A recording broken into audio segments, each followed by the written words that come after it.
एक बार 33% बहनों को यहां आने दो, आकर के उनको निर्णय करने दो, किसको देना है किसको नहीं देना है, इस वर्ग को देना उस वर्ग को देना, करेंगे वो निर्णय।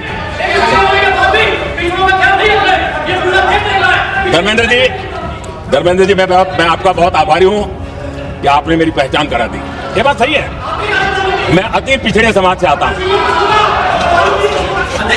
शिकायत की अच्छी बात है कि जो पिछड़ी जाति को स्वीकार कर रहे हैं, लेकिन हम पिछड़ी जातियों के साथ अन्याय करते हैं, इतना निवेदन। देश की संसद में आज प्रधानमंत्री नरेंद्र मोदी का जो भाषण हुआ, उसे भारत के आने वाली पीढ़ियों को राजनीति शास्त्र के एक लिटमस टेस्ट की तरफ पढ़ाया जाना चाहिए।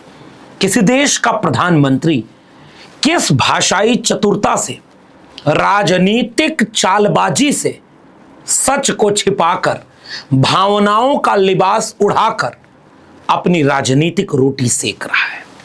और यह बहुत गंभीर सवाल है इस देश के सामने। मैं बात कर रहा हूं संसद में हो रही चर्चा का। भारत सरकार ने 3 बिल पेश किए हैं आपात सत्र बुला करके, और पहला बिल है the constitution bill 2026 women reservation 33% के लिए, द डिलिमिटेशन बिल 2026 जो लिमिटेशन सीटों को बढ़ाएगा और डिलिमिटेशन करेगा, the union territories law amendment bill 2026। इन तीनों बिलों पर चर्चा तेज हुई है, और चर्चा में विपक्ष जो सवाल कर रहा है, प्रधानमंत्री एक तो आपातकाल में अचानक आते हैं, लगभग 4 बजे के आसपास भाषण देना शुरू कर देते हैं, महिलाओं पर बड़ी बड़ी बातें, और महिला आरक्षण विरोधी, महिला विरोधी हैं, चुनाव हारेंगे, और पूरे विपक्ष को ऐसा अपनी चालबाजी वाली साजिश में लपेट देते हैं। और देश का इनोसेंट नौजवान, कम पढ़ा लिखा व्यक्ति समझेगा वाह प्रधानमंत्री जी कितना सही किए, लेकिन प्रधानमंत्री ने कितना बड़ा झूठ बोला है, जरा सिलसिलेवार समझिएगा। दरअसल आज सुबह जब यह चर्चा शुरू हुई तो पूरे विपक्ष ने एक सवाल उठाया कि कोई भी पॉलिटिकल पार्टी महिला आरक्षण विरोधी नहीं है। और इसका सबूत यह है कि 2023 में जब यह नई संसद बनी थी, तो इस नई संसद भवन में जब पैदल चलकर प्रधानमंत्री नरेंद्र मोदी गए तो पहला बिल यही पेश किया था, नारी शक्ति वंदन अधिनियम। सबने समर्थन किया, पास हो गया। फिर उसमें जब सारे प्रावधान ये लिखे थे कि समय लगेगा, 29 के तक जो है पहले जनगणना होगी, फिर डिलिमिटेशन होगा, फिर वुमेन रिजर्वेशन बढ़ेगा, तब सरकार को नहीं पता था कि बहुत ज्यादा समय होने वाला है। वही सरकार चुनाव 2024 में जब बैसाखी पर आ गई, और उसके बाद 25 में कुछ राज्यों के चुनाव जीत गई, 26 में राज्यों के चुनाव जीतने में मुश्किल आ रही है, आपात सत्र बुला रही है, आपात सत्र, और तीनों बिल को जल्दी से ले आ रही। ऐसी क्या हड़बड़ी आ गई? और ये बहुत खतरनाक है, मैं बार बार कह रहा हूं, ये बहुत खतरनाक है। ये भारत की राजनीतिक चरित्र को पूरी तरह से बदल देगा और सामाजिक न्याय की राजनीति की कब्र खोदने वाला है। मैं बहुत गंभीरता से ये बात बोल रहा हूं। और केंद्र की मोदी सरकार को ये पता था, तो SC ST को रिजर्वेशन वाले कोटे में महिला को 33% जोड़ दिया। OBC कहां जाएगा? माइनॉरिटी की महिलाएं महिला नहीं है क्या? विपक्ष की तरफ से सुबह सुबह संसद में यह सवाल पूछा गया कि महिला आरक्षण विधेयक जब पास हो चुका है तो परिसीमन लाने के लिए महिला आरक्षण विधेयक की आड़ क्यों ली जा रही है? यह धोखा है। और परिसीमन हड़बड़ी में किया जा रहा है, बिना जनगणना के किया जा रहा है, बिना आंकड़ों के किया जा रहा है, और महिला आरक्षण विधेयक की आड़ में परिसीमन किया जा रहा है, क्योंकि भाजपा इस देश के संवैधानिक ढांचे, संघीय ढांचे और डाइवर्सिटी को कुचल देना चाहती है। सवाल यहां था, प्रधानमंत्री नरेंद्र मोदी भाषण देने अचानक बीच में है। अमूमन होता यह है कि प्रधानमंत्री आखिरी में भाषण देते हैं, लेकिन इसमें आकर के जितना भाषण दे गए, एक बार भी इस बात का जवाब नहीं। इमोशनल भाषण। कुछ हिस्सा थोड़ा सा सुनिएगा, नारी के लिए ये किया, वो करेंगे, ऐसे करेंगे, वैसे करेंगे, जो, और इस सब बात को कहने के पीछे असली सवाल का जवाब नहीं दिया। राजनीतिक क्रेडिट किसी को नहीं चाहिए। जो विरोध किया, 30 साल से विरोध किया, कौन विरोध कर रहा था? देखिए, इसका अगर विरोध करेंगे तो स्वाभाविक है कि राजनीतिक लाभ मुझे होगा, लेकिन साथ चलेंगे तो किसी को भी नहीं होगा, ये लिख के रखो, किसी को नहीं रहेगा। क्योंकि एक फिर अलग पहलू हो जाता है, फिर किसी को फायदा नहीं होता। और इसलिए हमें क्रेडिट नहीं चाहिए। जैसे ये पारित हो जाए, मैं कल एडवर्टाइजमेंट दे करके सबका धन्यवाद करने के लिए तैयार हूं, सबकी फोटो छपवाने के लिए तैयार हूं। क्रेडिट आप ले लो, चलो। क्रेडिट की चिंता है क्या है जी, ले लो ना क्रेडिट। आपको जिसकी फोटो छपवानी है सरकारी खर्चे से हम करवा देंगे।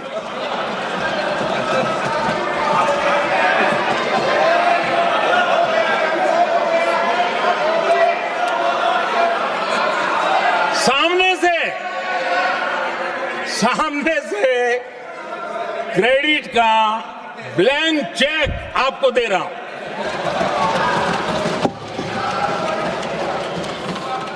समाजवादी दलों के एक नेता का कोई विरोध दिखा दे। वो कह रहे थे कोटा विद इन कोटा ले आइए, और कोटा विद इन कोटा का विरोध बीजेपी और कांग्रेस और तमाम लोग कर रहे थे, इसलिए वो नहीं ला रहे थे। तो महिला आरक्षण विरोधी कौन हो गया? समाजवादी दल। और अब ये कह रहे हैं कि हम जो महिला आरक्षण विरोधी होगा वो राजनीतिक रूप से खत्म हो जाएगा। मोदी को क्रेडिट नहीं चाहिए, क्रेडिट आप ले लीजिए, इसको आंख बंद करके सर्वसम्मत से पास कर दीजिए। जबकि आपत्ति तो परिसीमन बिल पर है, और महिला आरक्षण विधेयक में क्यों पिछड़ी जाति की महिलाओं की बात नहीं होगी। और इसी बात को जब प्रधानमंत्री बोलने जा रहे थे तो धर्मेंद्र यादव का नाम लिया, फिर अखिलेश यादव का जिक्र हुआ, और वो अपनी जाति फिर सीना ठोक कर बताने लगे कि मैं अति पिछड़ी मां का बेटा हूं, और संविधान है तो यहां हूं। उसी संविधान को खोखला कर रहे हैं। और इस देश का ओबीसी प्रधानमंत्री नरेंद्र मोदी से यह जानना चाहता है कि आप पिछड़े और अति पिछड़े हैं, तो पिछड़ी और अति पिछड़ी महिलाओं के लिए इस महिला आरक्षण विधेयक में कोटा क्यों नहीं डाल देते? यह हंगामा जब हुआ तो सुनिए। मैं अति पिछड़े समाज से आता हूं।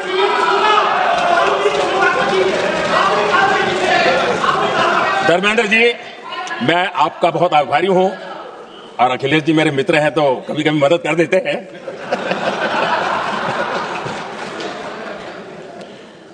ये बात सही है कि मैं अति पिछड़े समाज से आता हूं, लेकिन मेरा दायित्व समाज के सबको साथ लेके चलने का है, और यही मेरे संविधान ने मुझे यही रास्ता दिखाया है।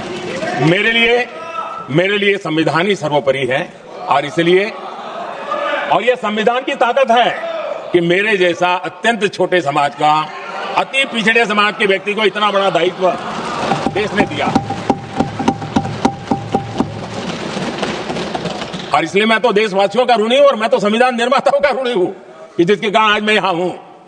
लेकिन आदरणीय अध्यक्ष जी, प्रधानमंत्री शिकायत की तो अच्छी बात है कि वो पिछड़ी जाति का स्वीकार कर रहे हैं, लेकिन हम पिछड़ी जातियों के साथ अन्याय कर रहे हैं, इतना निवेदन है। आदरणीय अध्यक्ष जी, यह है असली जड़ जिसमें महिला आरक्षण विधेयक पर क्वेश्चन उठाया जा रहा है। वो जवाब ही नहीं दे रहे। प्रधानमंत्री ने जवाब ही नहीं दिया। प्रधानमंत्री ने परिसीमन वाली बात का जवाब ही नहीं दिया, और विपक्ष लगातार कह रहा है कि परिसीमन तो संवैधानिक मूल्यों की हत्या कर रहा है। आप महिला आरक्षण बिल अलग से ले आइए, हम सब पास करेंगे। परिसीमन पर अलग से बात होगी, पहले जनगणना होगी, जाति जनगणना होगी, उसके आंकड़े आएंगे, उसके बाद परिसीमन होगा। इस बात का मोदी जी ने क्यों जवाब नहीं दिया? और आखिर जाति जनगणना विरोधी बीजेपी अगर नहीं होती तो 33 सवालों में से 12वें नंबर के सवाल पर SC ST को जनगणना कर रही है, और उसके आंकड़े का इंतजार क्यों नहीं कर रही? उसमें ओबीसी कहां है? इसका मतलब है कि प्रधानमंत्री नरेंद्र मोदी ने एक बहुत बड़ी साजिश के साथ बिछा दी है। महिलाओं के इमोशन को आगे करके पूरा भाषण इमोशन पर केंद्रित था, और जबकि तथ्य यह है कि परिसीमन की सबसे खतरनाक प्रक्रिया इसमें छुपा करके पास की जा रही है। यह है इस देश में लोकतंत्र और बौद्धिक क्षमता का यह स्तर होगा। जरा आप भी इसको विमर्श को गौर से समझिएगा। और आखिर में प्रधानमंत्री का यह कहना कि कुछ लोग काला शर्ट पहन के आए तो काला टीका लग गया, अब अच्छा काम होगा, यह अहंकार की दिशा में ऐसा भाषा है जिससे इस देश में तनाव फैल सकता है। अपने यहाँ जब कोई भी शुभ काम होता है उसको नजर न लग जाए, इसलिए काला टीका लगाने की परंपरा है।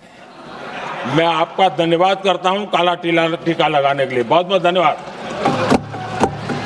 दिल्ली से लेकर तमिलनाडु तक अगर सड़क पर इसका विरोध शुरू हो गया तो क्या प्रधानमंत्री यही चाहते हैं?